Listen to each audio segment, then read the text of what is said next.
अच्युतं केशवं कृष्णदामोदरं रामनारायणं जानकीवल्लभम्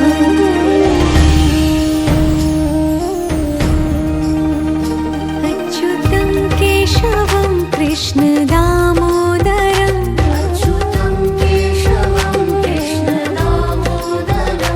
रामनारायणं जानकीवल्लभम्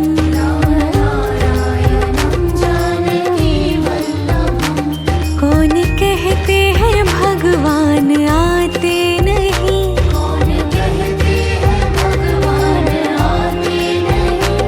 तुम मीरा के जैसे बुलाते नहीं।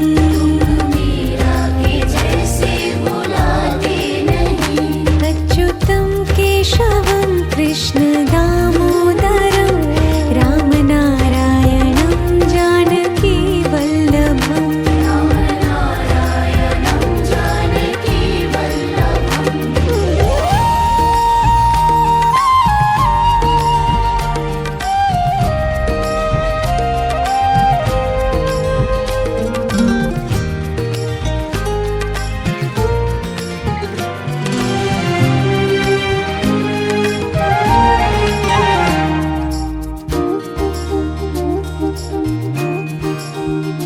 अच्युतं केशवं कृष्णदामोदरं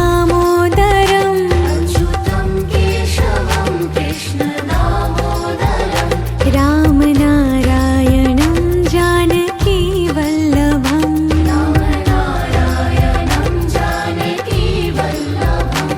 कौन कहते हैं भगवान खाते नहीं,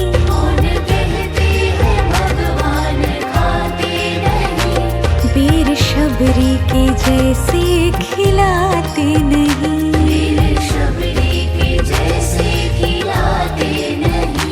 अच्युतं केशवं कृष्णदामोदरं